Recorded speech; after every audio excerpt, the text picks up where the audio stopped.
Ain't that great? I know we had the COVID, but we're going to do a judge's comments. We're going to do an update before we go to item 16.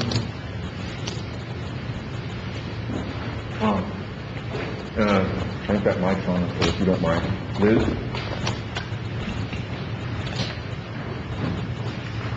Liz is a little bit shy. She took a long job. I asked Liz to give an update, but she just said, yeah. Good morning, Judge, Commissioners. Good morning. Yesterday late, about 4:20 actually, we received a email that attached a letter from the Texas Division of Emergency Management with respect to reimbursement for Precinct 1 for the flood damage that was done in 2018. We worked on this all of 2019, and this is the first of hopefully 4 award letters that we'll be receiving. So this is the first one that we received. It's in the amount, again, it's for Precinct 1 for Lanise Road for $26,689.97. They already have our account information, so it should be forthcoming here pretty soon. We'll confirm today when it's going to be. Liz, what do we have for the other 3 precincts? What are we working on? They are currently in environmental, all 3 of them, 2, 3, and 4. Okay. Dollar amounts, more or less? Dollar amounts, our share for precinct 2 is $178,945. Precinct 3 is $180 with 100. Precinct 4 is $295,618. Those are all numbers that we're still waiting, and you said right now that they're through environmental, or going through the process of environmental right now? And they should be completed by August 25th. Okay, the environmental part. For them to be The obligated. entire obligation has to be done by August 25th. On their part? Correct. Okay. So the last hurdle is environmental. Obviously, they did the small one first because it's less dollars coming to us, I would suspect. But they've already gone through the tribal review, and all that's remaining is the environmental. And then Precinct 1 and Precinct 4, the dollar amounts are roads that still need to be fixed. Correct. And Precinct 2 and Precinct 3, the money they receive is dollars that they've already spent. That's right. Yes. Right? That's right. Okay. All right. Do y'all have any questions for them? No. We're good? Thank y'all. Thank you.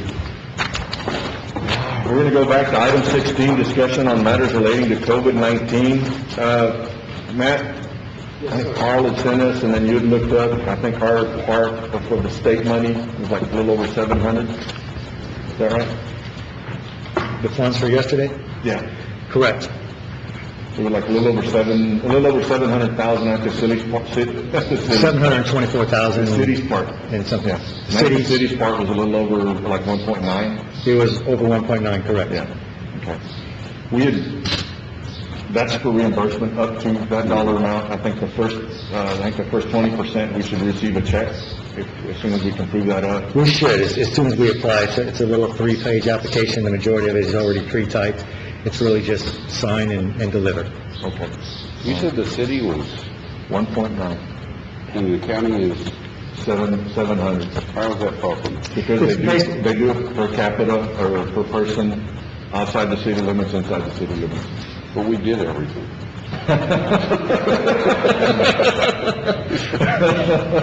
No,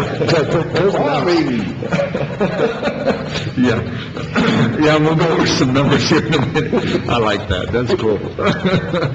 How do you get a check for $1.9 million when you didn't do anything?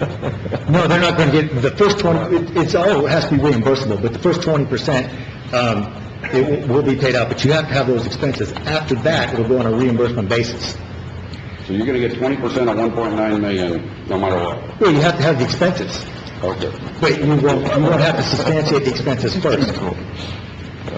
You'll just You'll swear that you have incurred those expenses. Yeah. And then you'll sign off this little application, you'll send it off, and you'll receive those funds. Now, it will be audited, going forward after that, it will just be like a So typical they're gonna grant. send you 20%, you don't have to substantiate it, but later you have to substantiate it. That is correct.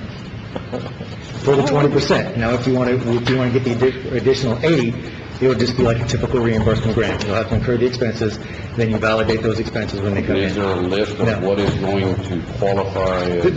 There is, I mean, and the list is, Okay. it's a very good scenario. I mean, we're talking payroll expenses, business interruption expenses. One entity can give to another entity, if that entity incurred more expenses, to help facilitate. So this is something that the city and the county can probably work together and And what about exhaust the these school funds. district? I'm sorry? Does the school district get anything? The, Because they incurred a lot of cost in They are. in continuing to provide meals and everything that they did for the students, and then they did a phenomenal job with it. That was a cost outside beyond of what they normally would have had. and that is true, and it is on the list of eligible expenses. But they're not gonna, one of us would have to reimburse the school That is district? correct. That's why this Okay. should be something that should be worked together, and it is a substantial amount of money. It can So probably... the three entities would get together, and then we would, us or the cities, probably the cities, since they have 1.9, would be able to reimburse the school district for their cost. That is true. And the hospital? Hospitals, nursing homes, same deal. Hospitals, So they have to come through us? hospitals also looking at other funds. Yeah, right now as we speak. So nursing homes so we could utilize the funds. I think in Bear County, what they did is they started handing out grants or doing some things with those funds.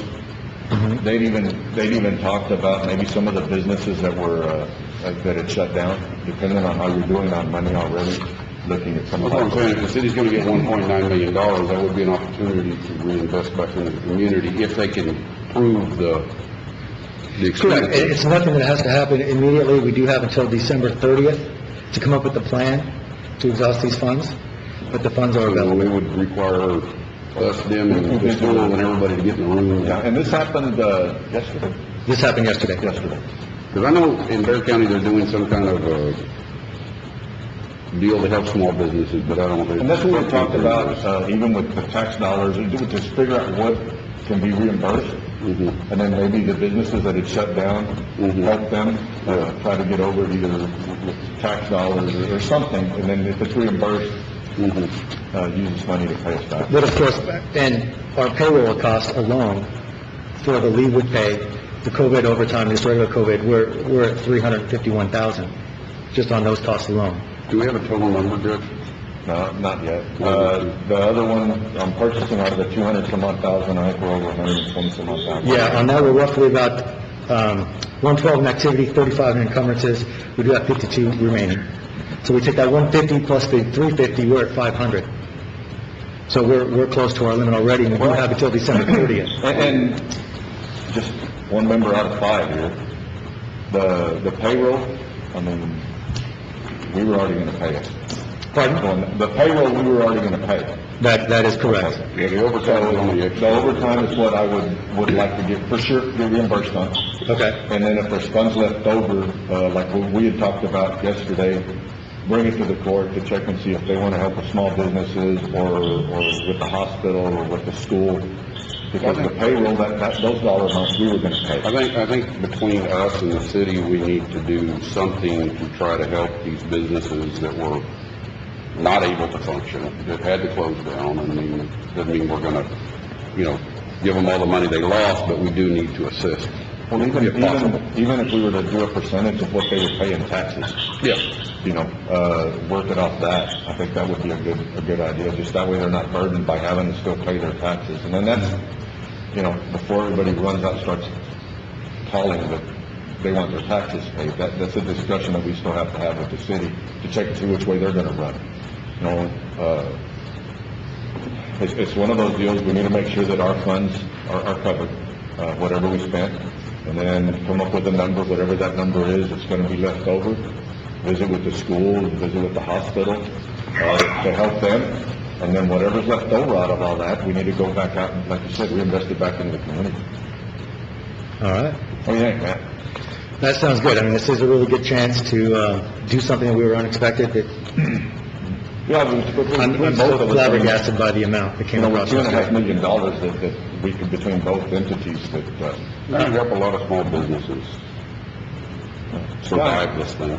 and again, I mean, I think we work something, some way off of a percentage as to what they're paying in taxes and try to help them with their, try to give them some funds to help get past this, to make sure that they keep their doors open. Mhm. All right. The other thing,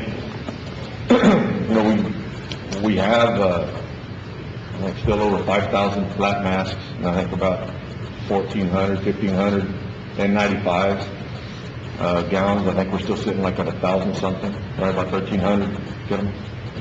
Hand sanitizer, we still have a lot of hand sanitizer. We'd actually gone out and purchased, I think, $11,000 worth of hand sanitizer and bottles and everything else. We did hand out to the city, we handed out 400 gowns, 180 N95s, and I think over 100 flat masks. Plus, we've, the hand sanitizer, some of the city's departments have come by and picked it up. I think we've handed out a little over 20 bottles, the big bottles of hand sanitizer. We're gonna get reimbursed for that? It's on the list. Yeah, it's on the list. Also, the hospital, I just got a note, I think we handed out directly to them, I think over 200 gallons? 200 gallons. Over 200 gallons, I think a couple hundred flat masks also to the hospital. We are in the process, the hospital had asked us to build, they didn't have the sneeze shield or the tube that you started in with the gloves sticking out that you can do the swab. We ordered the material, the county did, I think it's like $3,700. We're fixing to start building those little cubicles for them. Evidently, they didn't have the money, even though they got $12 million in fund balance. But I say that out loud. But we're here to help. I think the nurses and the doctors and the individuals that are actually, sort of, like the sheriff says, boots on ground. I think they're doing an excellent job at the hospital. I have some concerns with the CEO and the CNO. It's really disheartening when you have an individual from the hospital show up to a meeting, plum-ass drunk, to their emergency management. I'm going to go ahead and throw that out. And I think it's really disheartening when you have an individual to tell an individual that has been tested that it's okay if he comes back to work without waiting for the results, and then we go through a little bit of a shitstorm with that one. I will tell you that the phone calls that I'm getting, if you add everything else together, the complaint that I keep getting is, what are we going to do about the hospital? And this is nothing, to be perfectly clear, this is nothing against the nurses and the doctors and the environmental techs and everybody else that's there. I think, I'm going to stop before I really get pissed. But for the nurses and doctors, thank y'all so much for everything y'all do. Matt? Now, just one thing to keep in mind, these are eligible till December 30th, so, we don't need to jump too quickly before we start. We want to utilize all the funds, but we don't know what's going to happen in the winter. Well, I don't think we're done spending money on this. Okay. I think we still have another round of this to deal with. No, and right now I'm visiting with the judges. They've gotten mandates of what they need to do. The next deal is going to be, we're going to spend a bunch of money probably renting the civic center and stuff like that just to be able to call in a jury, to set a jury, because there's no place we can bring in 100 people, none of our buildings, in order to be able to set a jury. So our normal, Now, Greg, just a quick comment on fund balance. And we all know that we have the most efficient days in service, but if a federal, national, and state disaster does not enable you to go into fund balance, then I'm afraid nothing's going to have you touch your fund balance. I understand we have the ability to go into fund balance, but it sure be nice not to have to. Yeah, that was not directed at you, at this court. no, and I think this court, what we've been doing, we set money aside. I mean, I can tell you right now, and I'll probably get the phone calls this afternoon, in my budget, and I say mine because it's mine until I file it, and then it becomes part of the court, but in my budget, I don't see anybody getting a raise. You know, the court as a whole, if they want to, you know, if they want to present that and file it when it becomes part of the Commissioner's Court budget, but there is going to have to be steps taken to make sure that at the end of the day, even though the stuff, we know that we're going to be reimbursed for a lot of it, but we know we're not going to be reimbursed for some of it. So we need to be smart as a court and you know, do a little reality check. It is what it is. I mean, we've had people that have been home. They've been paid. I mean, they were sent home before, you know, even the declaration, even before the governor said, you know, stay at home. I mean, this court took steps. What was the phrase that you used yesterday? Our assets, our number one assets are... Our most precious asset is our human capital. Yes. Yeah, our human, basically our employees.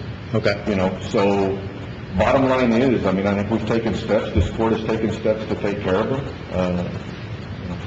We're all still wearing masks. We have hand sanitizer, lotion. You know, I think this court has done an excellent job in looking out here into the audience. I mean, you know, we couldn't have done it without them. I mean, you know, it's just, you know, a couple of times I think Joanne's come up, Joanne, and you know, I get real teary-eyed because, I mean, hell, it's unbelievable what these individuals have done. I mean, it's just, you know, Juanita, and I shouldn't have started naming people because I'm going to forget people, people will get mad, but it's unbelievable the staff that we have. I mean, y'all, your workers, Jesus Christ. I mean, they've been there 2, 3 o'clock in the morning. The other night, you know, we were talking the other day, we've been through anthrax, we went through the immigrants, we've been through the corona, we've been through the chronic waste disease, we've had the hailstorm, we've had a windstorm, and he did a fire. Now I've got fever ticks, But I mean, it's amazing what this court has been through, and everybody in here. I mean, people, our staff, it's just, I mean, and there's no way that we could do what we're doing without everybody else. I mean, it's just not possible. But again, we're going to have to think about how we're going to move forward. You know, again, in the budget that I filed, none of us will be getting raises. You know, I think we're going to have to hunker down for another year and then see where all this other stuff plays out, you know, before we start making decisions and spending more money. But that's just my opinion. Commissioner Wardlaw, do you have anything? No comments? Commissioner Flores? No comment. Commissioner Nettleton? I want to thank the judge for the work you've done on this. I think we have 13 cases because of what you've done and what this court's done to make sure that this community is protected. I know there's a lot of people out there that disagree, and that's fine. I look at this as there's two sides to this. One side's right and one side's wrong. One side believes this is nothing, another side believes that this is going to be something. And time will tell. But I think we're where we're at today because of what the judge has done and what this court has done to make sure that we only have 13 or 14 cases. We're not 40, 50, 60 cases. And so I want the public to know that I fully support the decisions that the judge has made and the orders that he's put in place, because I think they were done for the benefit and the protection of this community as a whole. And that's all I've got. Commissioner Vasquez, you got anything? Judge, I agree with Mr. Bo's work there, Judge. Thank you for everything you've done for everybody. Well, I really mean it. You've done an excellent leading, you know, the court, and then, of course, thanks to all the other commissioners. They've been doing great, so, but those are some real nice words to hear, Bo, mentioned towards you, Judge. Thanks for everything. well, again, I mean, every time that we speak, I mean, we can't do it without each other.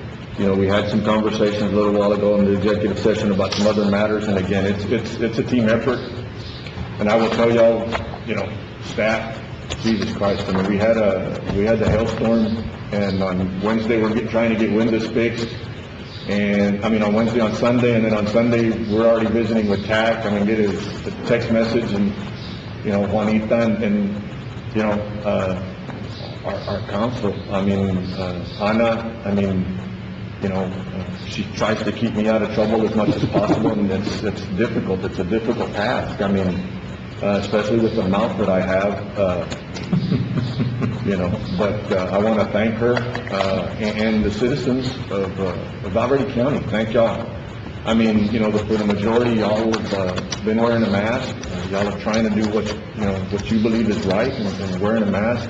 And again, we're in this together. I mean, you'll hear other mayors and county judges that our community. I think just as Americans, I mean, we're going to do the right thing no matter what. It isn't about one community or another community. I think we're all about just doing the right thing. Again, I want to thank everybody that has helped. I mean, it's by no means is it over. I mean, the sheriff's back there, we were, like I say, my mouth usually gets me in trouble, and with the inquest even, we were dealing with it, with the JPs. I mean, there's so many pieces of this puzzle, and it's just all moving. It's like, it's just on a daily basis, on a minute-by-minute basis. I mean, everything's moving. Tom, Garcia, Yulisa, and I said I shouldn't have started naming because I'm going to forget people, but all of y'all, thank y'all so much. And this is a team effort for people out there watching. It isn't one person just you're pulling the strings and saying, go do this. I mean, this is a team effort. And for everybody, I want to thank y'all, and I'm going to try not to get emotional. And Commissioners' comments? Y'all have any? No comments. Commissioners' comments, sir? County judges' comments? I have none. This meeting's adjourned. Thank y'all. Thank you, Ana. We'll see y'all later.